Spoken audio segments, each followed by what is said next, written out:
Let me see. Yeah, It is? You we're can live. see it? I can see All it. right. Cool. Very nice. Oh, yeah. Here we are too. Okay. So I'm going to put here. I already went ahead and fixed them. All righty. Welcome, welcome. We apologize for the delay, but we're here. Thank you so much for being here and connecting with us. This is another heart-to-heart conversation.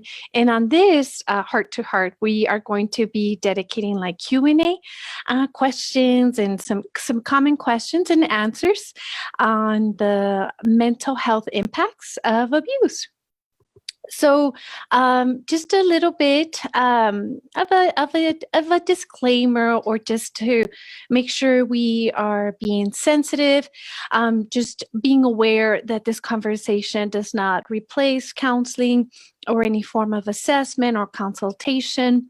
We're going to be addressing some, in this case, Cristal will be sharing some information and that may be sensitive, it may be uncomfortable, or it may trigger some discomfort.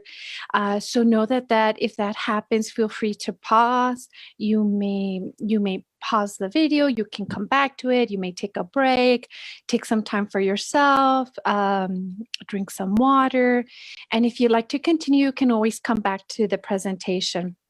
And the reason for that sensitivity is because we're going to address abuse, and if we have had history with it or we've experienced abuse ourselves, it may be uncomfortable. So we just want to be sensitive to that.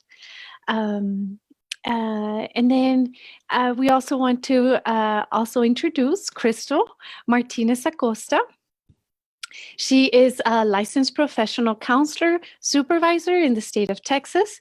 She's also a nationally certified counselor. And also, she is, this is something that's very special because it takes a lot of training, experienced in supervision. She is a parent-child interaction therapy level 1 trainer, and that's a very rigorous program. So that's something that she is also trained in. And in fact, that training is actually very important because it is a training modality that was used to prevent abuse, physical abuse for children. So that one's a very special training she has. She also has extensive experience in the treatment of children, adolescents, and families who have experienced traumatic events. She is certified in trauma-focused cognitive behavioral therapy. That's a modality that is used when working with children and families who have experienced traumatic events. And then she's also trained in trauma-informed care, eye movement desensitization reprocessing. That's a modality that is used whenever we want to reprocess or process either past events, and even in some cases recent events as well, that have been adverse, difficult, or even traumatic. And then she also has training in cognitive processing therapy, emotionally focused therapy, trust-based relational interventions, and motivational interviewing, just to name a few. So she has earned her BA in psychology from UTEP and her MA in guidance and counseling from NMSU. After 10 years as a therapist in nonprofit sector, she now runs her own consultation practice, and she also works here at Counseling of Paso part-time. She also has her own show and is also a creator of a podcast called Through the Eyes of the Therapist. So again, thank you so much, Cristal, for being here. And we are very honored and very proud to have you here presenting on this special and important topic today as well. Thank you so much for the introduction, and thanks for having me and trusting me with your platform. So I appreciate it. Yes, most definitely. Thank you again. We would like to, I guess, start out with one common question that sometimes comes up. I'll be checking in. So in the platform and the Facebook, if you want to join in, if you want to make comments, or questions, we won't know that it is public, so anybody can see it. If you don't want it to be public, public, you could always like maybe call us if you want, like if you want to talk to us individually, you could always do that. But just be aware that if anything is posted on the feeder, anything live, it's going to be visible to anybody who has access to the page. Just being aware of that. We won't mention names just to protect privacy in this one. So feel free to post any questions and we will try our best to answer those as well. All right. So I guess the first question that comes up is, like, in your clinical experience, Cristal, and professional experience, how is abuse defined? What does it mean? What can it look like? Yes, that's a really good place to start. This talk is about abuse, and so we do have to kind of give it a definition, right? Maybe not everybody is aware of what that is. And it can take on different forms. Most of the time in my professional experience, I have dealt with a lot of victims and survivors of abuse that were children. And so most of the time, I have been exposed to that type of abuse in my clients' histories. And so that can look like physical abuse. So being hit, being spanked, getting left marks, being hit with objects, that's physical abuse. Those are some examples of physical abuse. The most common ones that I've heard. I'm sure there are many, many more. There is also sexual abuse. Mm-hmm. So anybody 17 and under who has been exposed to acts of sex in any way, shape, or form, whether being forced to perform sexual acts on somebody or having somebody perform sexual acts upon them, even being shown pornography, things like that can be labeled as sexual abuse in my experience, and things that I've reported in the past to like Child Protective Services and things like that. And then there's also emotional abuse. So emotional abuse is where there's kind of this like neglect or harm being caused on a child's emotion or emotional development, putting people down, putting kids down, or even, and all of these categories kind of exist also with adults. It just looks a little bit different, obviously, because the victim or the survivor is older than 17, right? Or 18 and up. So, but the abuse is similar. Abuse is abuse no matter what. So making somebody think that they are crazy or making them feel guilty about something, or those are just kind of playing with somebody's emotions. That would be, that's an example of emotional abuse. And then there's also neglect. So neglect is a little bit different than abuse, because abuse is, like causing harm to somebody and inflicting harm upon somebody in a purposeful manner, even in a not purposeful manner. Sometimes it happens where you don't mean to hurt a child or you don't mean to hurt somebody, but the thing that's important to remember is that abuse is abuse because of the perception of the person that's being hurt. So if they are hurt, then that was abusive, if that makes sense. And then there's neglect. So neglect is kind of a little bit different than abuse from what I understand, because it's the removal or omission or neglect, like taken away basic needs. So, when we ask about, especially about children, right? If they're being fed on a regular basis, if they have clothes, are they being bathed? Are they being paid attention to? Is there that back and forth with their parents where they can socialize? Are they being taken to school? Are they being taken to medical appointments? Are they being hospitalized when there's an emergency? Those are questions that we can ask to make sure that the child is not being neglected.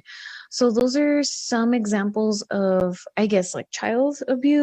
And then all those categories that I mentioned also can exist in adult relationships as well. If you're an adult, there's sexual assault that exists. There's even financial abuse, economic abuse. There's mental abuse, physical abuse, domestic violence. So anytime that there's harm being done to another person, no matter their age, that can define abuse. It's a pretty wide definition.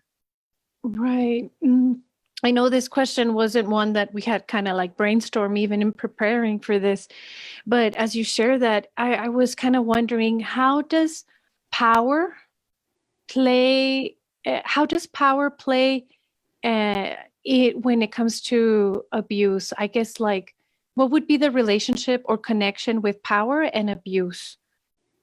That's a good question. So I think that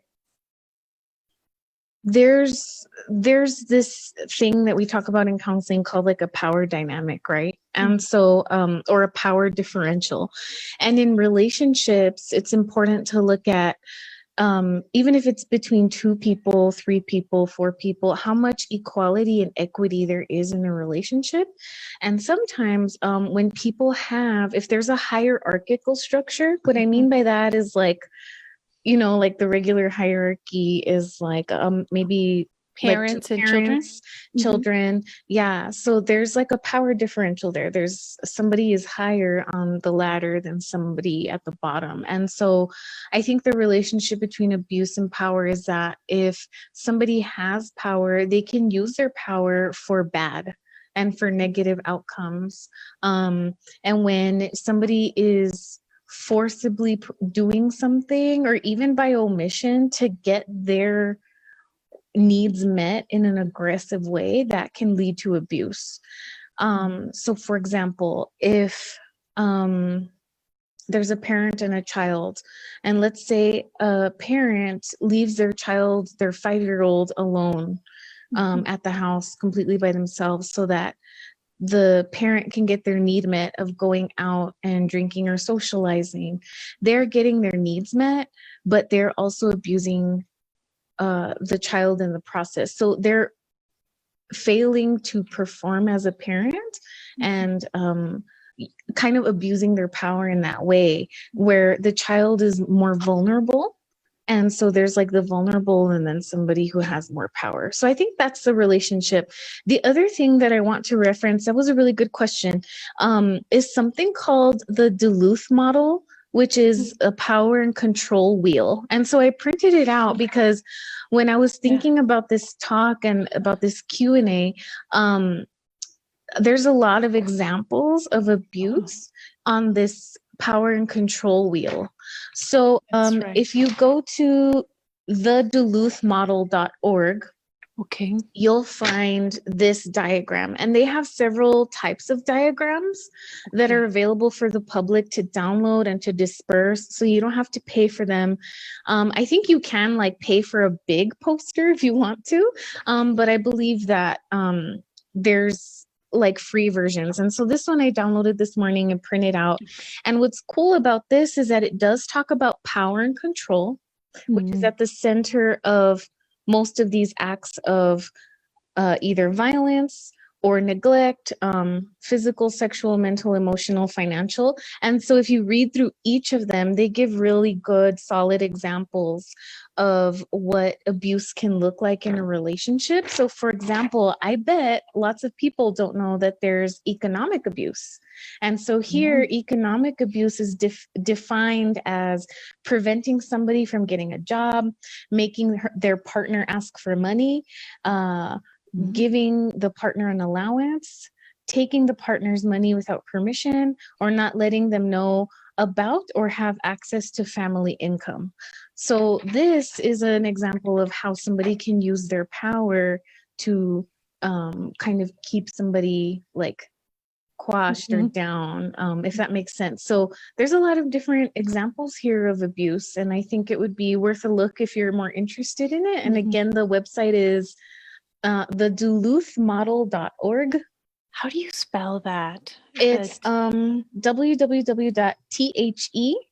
and then Duluth, D as in dog, U, LUTH model.org. Okay. Model.org. Got it. That way I can add it here in the okay, got it. Yes, we can add it in the on the Facebook Live as well. We'll put it in there so that individuals, and I think there's even copies in Spanish as well. Yes, they I have have it in seen it. multiple languages. Mhm. Have specific ones even about like child abuse, Mhm. very specific wheels of power and control. So this one is most widely used to describe like domestic violence situations. Right. And I've used it with clients before in trying to explain maybe what they're feeling and to validate them if they are in that type of relationship where they feel like, am I crazy, or is this what's really happening to me? Or Right. my partner does this to me and I'm not sure, that doesn't make me feel very good. And usually we'll find those examples on this wheel. So it's a pretty Right. good tool. Yes, and one of the things that came to my mind as you were explaining the relationship or connection between like even the wheel and the power is I'm even imagining that it's forceful or manipulative in one way, right? As well. Yeah, Mhm. forceful, manipulative, not expected. Um, it's like like forceful is accurate because most of the time abuse is forceful in some way, shape, or form because the person is imposing their power upon Mhm. somebody. And I just want to always emphasize that there's also the idea of kind of like sins by omission. That's like a very Catholic Mhm. thing. But you know, like being at fault because you didn't act on something, that can also be considered abusive. So just Right. to clarify To that. clarify that, right. And that's a good connection because that's what neglect can look like. I didn't it's not very, how can I say it? It's not so much that it came with force, but it's like the lack of care, support, that is what causes, and it's very painful. We do have a question. Okay. So, Miss Cristal, what happens when there is abuse that is unreported? Let's say something is unreported.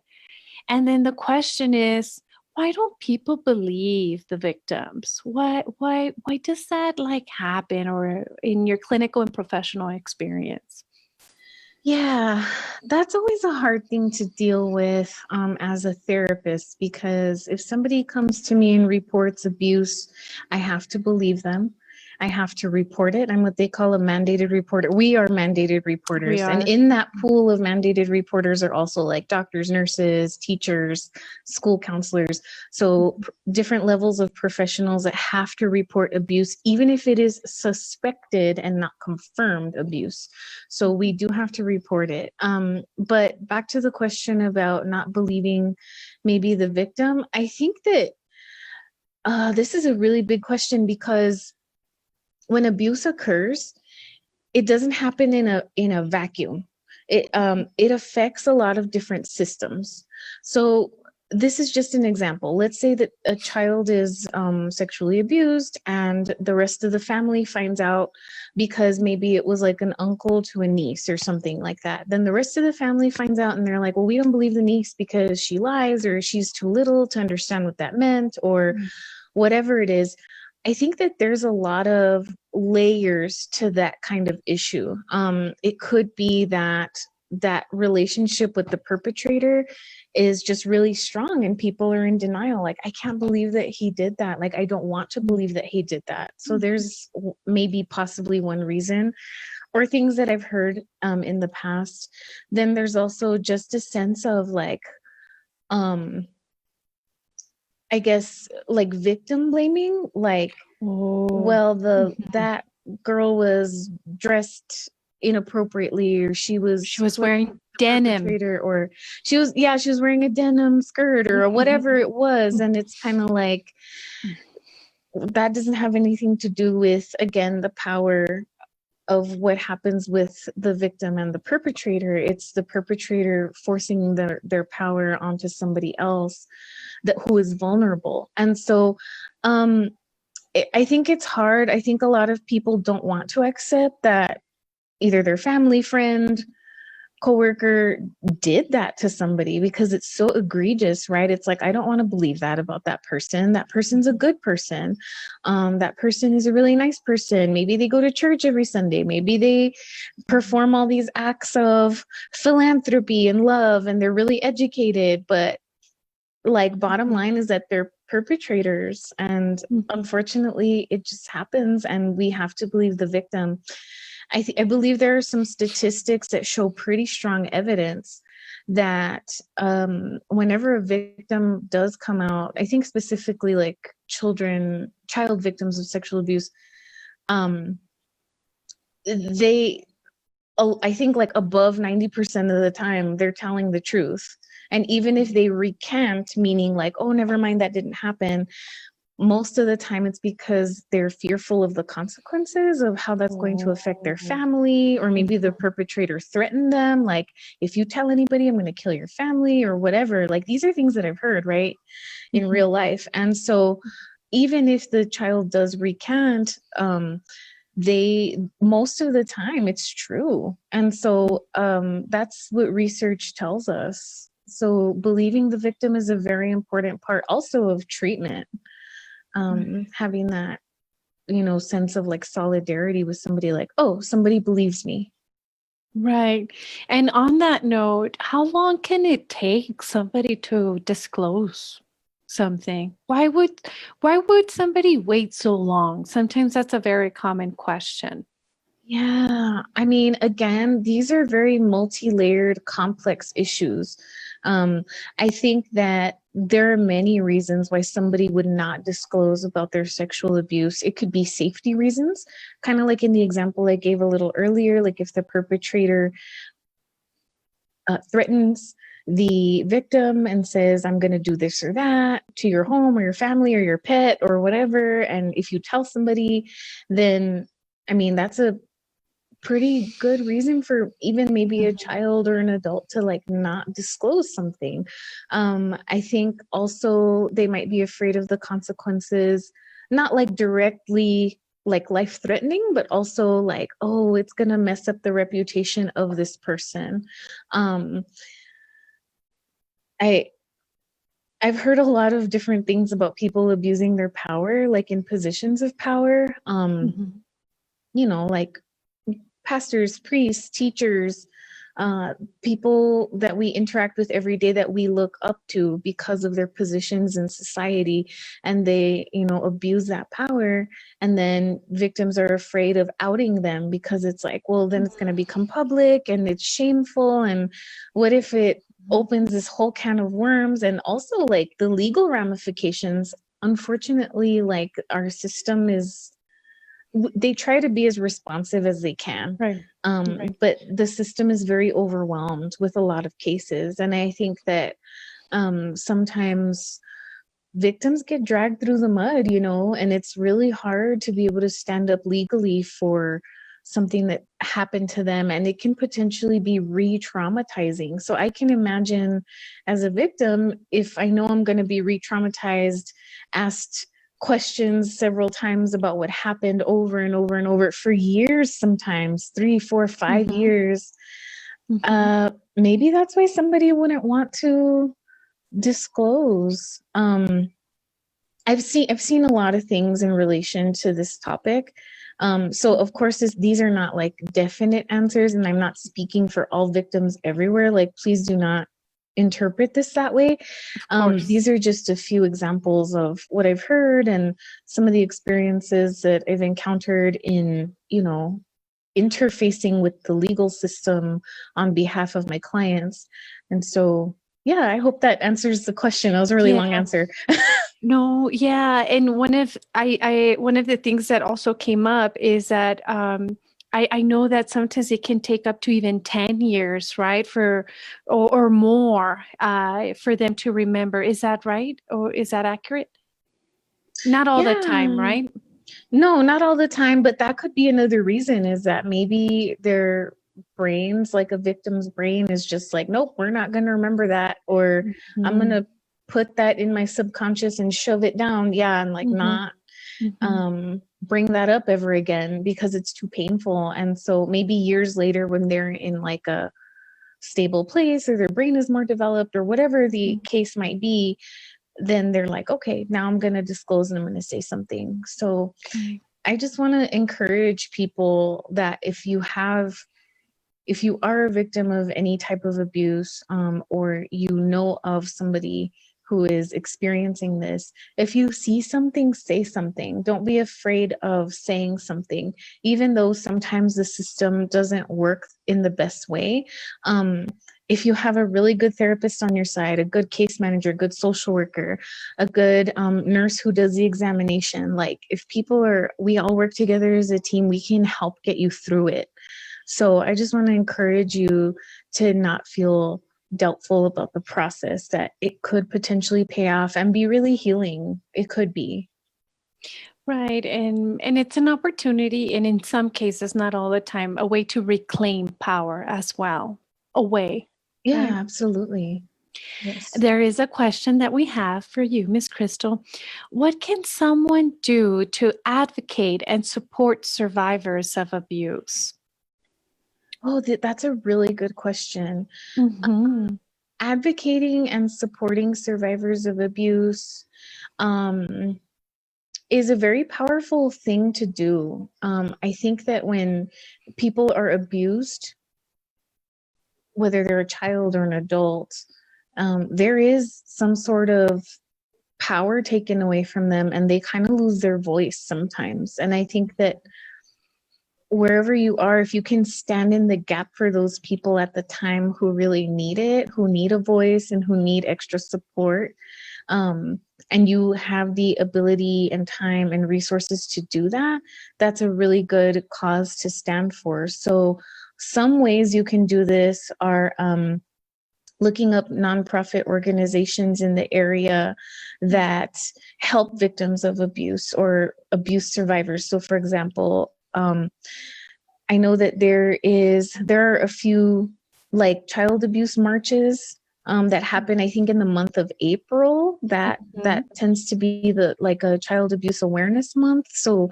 the organizations that run those, that can be a good place to either donate or go physically march, or contribute your time and resources to, donating things, money, time to shelters that help keep people safe who are in abusive situations.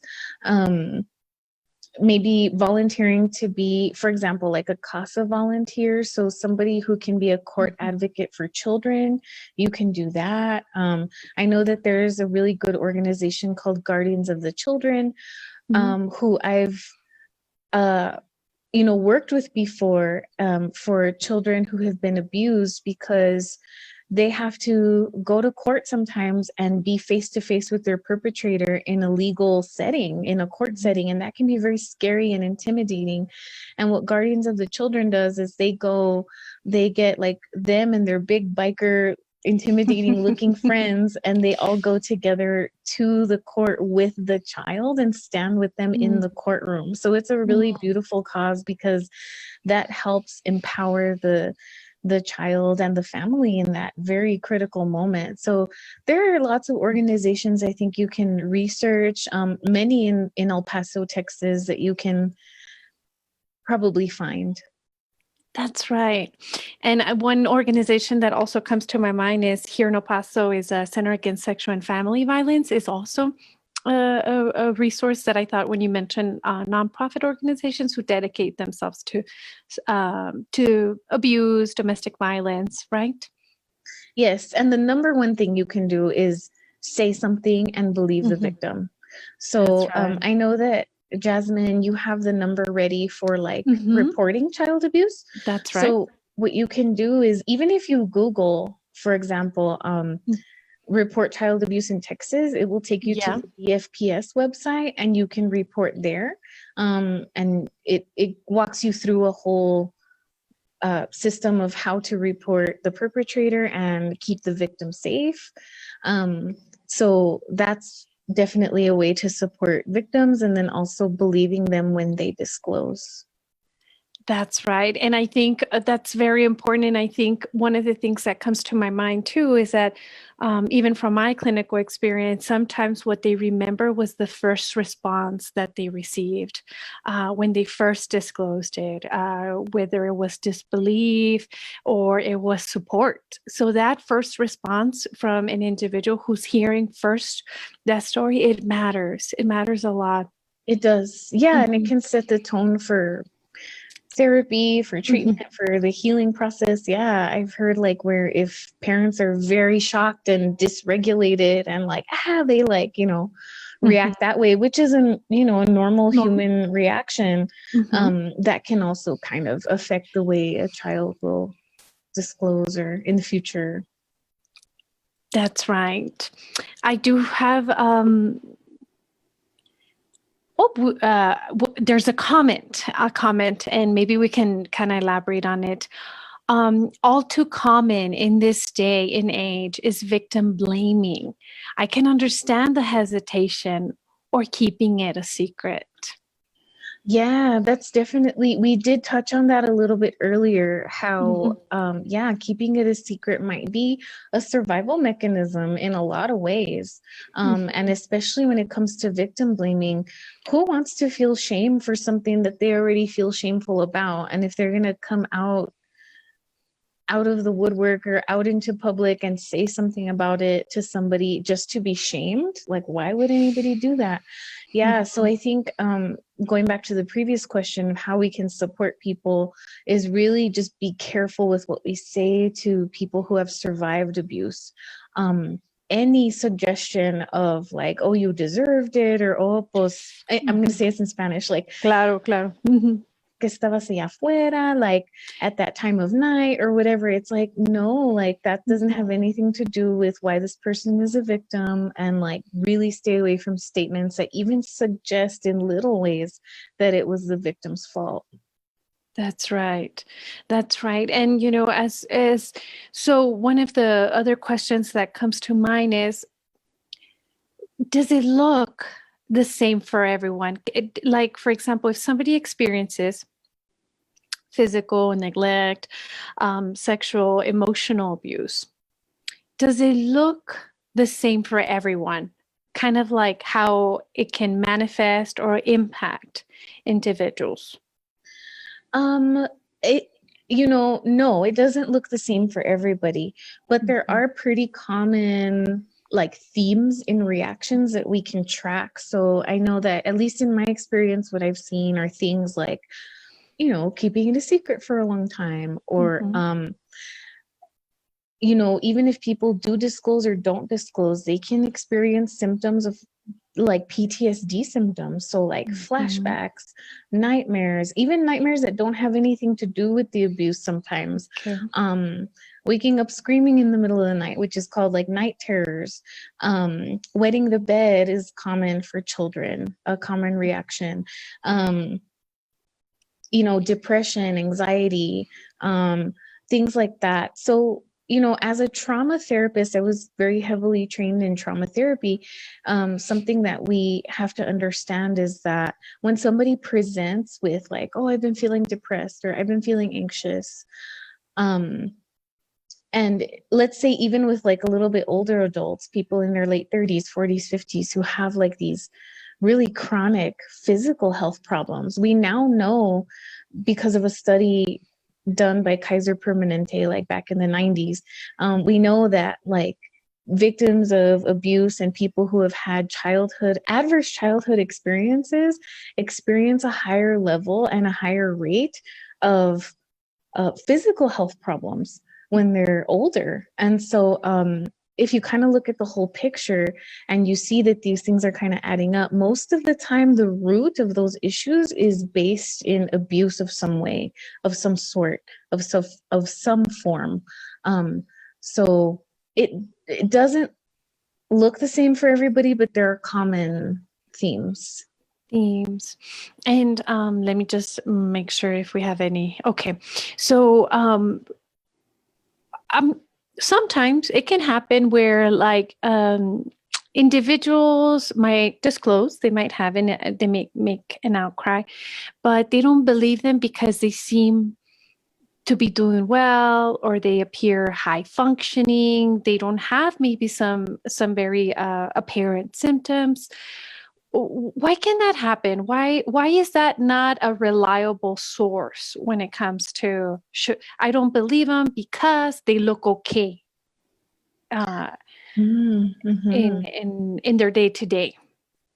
Yeah, I think this really just goes back to a very humanistic type of standpoint here. We never know what anybody is going through ever. People can look at us, you and I, Jasmine, as therapists, talking on this Facebook Live as experts, and people aren't going to know what we've been through. And we are pretty high functioning, successful people, right? And so I think it's just like not making that determination based on the way somebody looks, or based on their grades at school, or based on their success at their job. We don't know what people have been through. And I think that we won't know until either we ask and they answer, or we'll just never know. And I think it just really goes back to like respect and like human dignity. That's kind of like the deep answer, but like, you know, in a clinical sense, people can be very high functioning, even with depression. There's something called high functioning depression, high functioning anxiety. Even if it's not tied back to abuse or trauma, people still function and do their everyday things.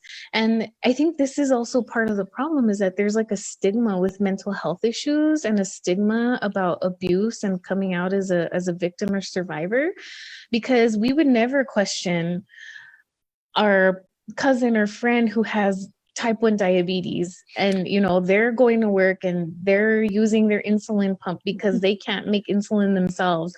We're not going to put pressure on them and be like, hey, make insulin right now. Like that would be very insensitive. And so I think it just kind of goes back to looking at the whole issue as a systems issue, that there's stigma associated with this stuff, and it's time to break the stigma. I mean, that's, you know, but that's kind of my long answer. You know what? And it is a deep thing, because, you know, one of the things that came to my mind is that the fundamental thing, you know, that when you were saying is about dignity and respect, human dignity, is that's kind of like that was what was hurt. That was what was crossed whenever abuse happens, like somebody's dignity, somebody's respect. That's the boundary that was crossed. That was the injury for someone else. And it is deep, because it is something that goes deep here too.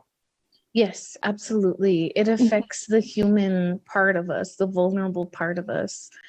And something that came to my mind is also remembering that abuse doesn't necessarily just happen like in partner relationships or as a child. It can happen in work relationships. I personally have previously just recently experienced an abusive relationship with a workplace.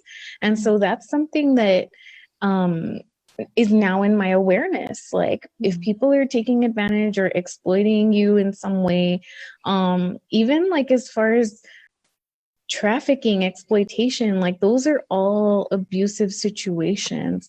And so it can happen really in any relationship, because unfortunately trauma happens where there's connection, and abuse happens where there's connection and there's relationship.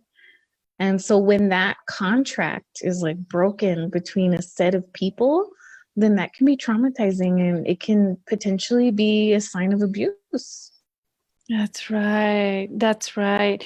And it is a very good point, is that it can happen in many different contexts. And I think that is very important, because sometimes if we kind of think it only happens in families, or it only happens when you're walking in a dark alley or something like that. No, it can happen. And we see it in the news. We find stories. It can happen in workplace, in, you know, unfortunately, sometimes even in military places.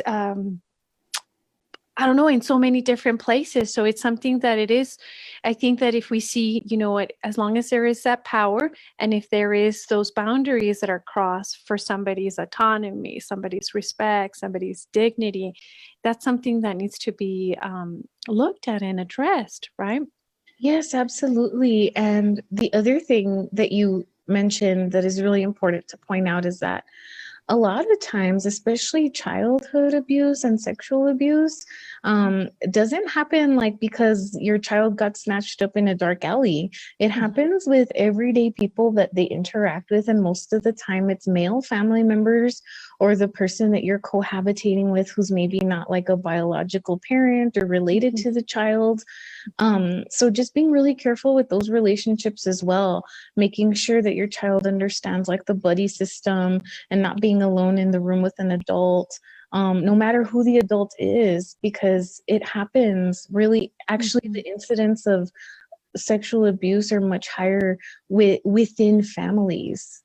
So just as a kind of like a warning disclaimer, but that's what the data shows us. That's right. It's common to think that sometimes the threat is outside, but sometimes it can be way closer than we realize. And I know that too, that there's also a grooming process also that can impact even the victim or the survivor to even like, is this really happening to me? Because they started with the grooming, and then also for family members to be like, to recognize it or validate it because they were groomed in the family as well, right? Yes. And when I say grooming, I guess, would you kind of clarify that a little bit? I know we have about 9 more minutes. Yeah. Yes, and if you all have questions, ask them now because we're going to run out of time. I know. So, the grooming in this context of abuse refers to the perpetrator kind of like charming or befriending, or kind of slipping their way into getting into a position of power and having the victim be vulnerable and gullible, and that's not even the case sometimes. It's not that obvious most of the time. It's like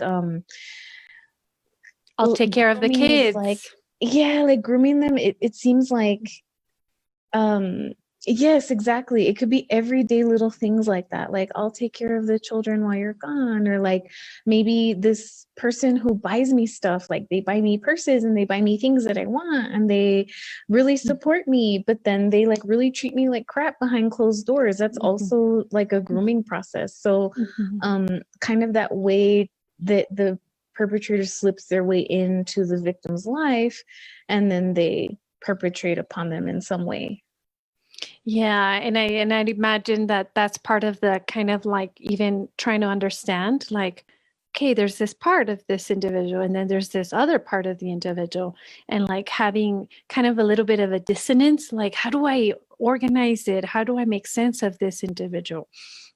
If I've seen this part, and we might have not seen this other part, and it's hard to believe. So, yes, absolutely. Yeah. All right. So I guess I'm checking in here. I did want to ask, so I guess as we kind of close or we get ready for closure, are you seeing any questions from your end by chance? No? Okay. What would you say, like, what are some final thoughts or things you'd like to share before closing this conversation? What do you want individuals to kind of take with them and take to heart? Maybe. Yeah. A few things. So one thing that's really important is to understand that if you're a victim of abuse, whether it was as a child or in your more recent years as an adult, there can be psychological, emotional, physical, mental, spiritual impacts of that, even if you don't feel them right away. So I think it's very important to process those things out, either in therapy or doing therapeutic activities or disclosing or doing something that's going to contain that or put that somewhere. Get that out of yourself, get that out of your body, get that out of your psyche, and heal that part of you, because these things are like wounds, right? We can cover them up, we can put a band-aid on them, but if we don't clean out all the stuff that, you know, got infected, and like the little bits of rocks and dirt from a, you know, like if we're looking at From it a as a physical wound, right. yeah, and we just cover it up with a band-aid, then it can fester there and it can get infected and it can get worse. So just being aware that there could be an impact somewhere in the future, or in the present, whether it's relationship problems or anger or depression or anxiety or any other thing that you might be experiencing.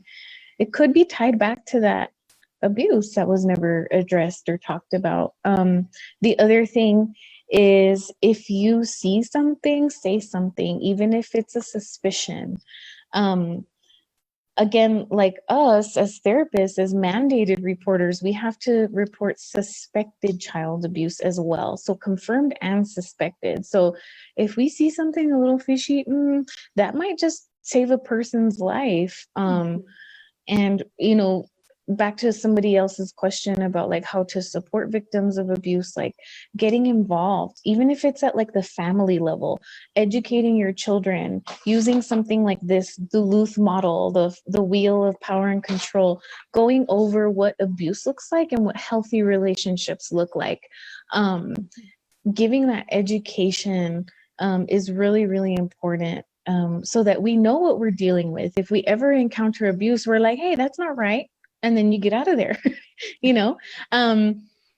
So that's really helpful. Yeah. And so I think those are really the only things that I for sure wanted to say about that topic. And I don't know if there's anything else you think we missed or... You know what? I'm checking the questions, and I know that you and we basically went through a lot of the questions and maybe even some common misconceptions that might occur. And I feel like we were able to clarify that. And I appreciate you sharing that. And it is true. You know, I think those are two things that we can definitely take, you know, kind of like, maybe if we can name it, we can tame it, we can change it. Like maybe if there is something in the present that could possibly be related to the past, maybe we can name it. Maybe it was that one thing that happened that maybe we haven't told anybody about.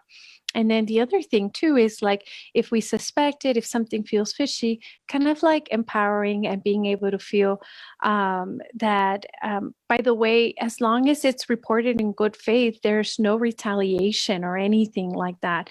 I know that sometimes that can be something that can hold people back, but that's really where that you are protected when we make reports on that behalf, in and it good comes faith. good faith. You can Your report anonymously. That's true too.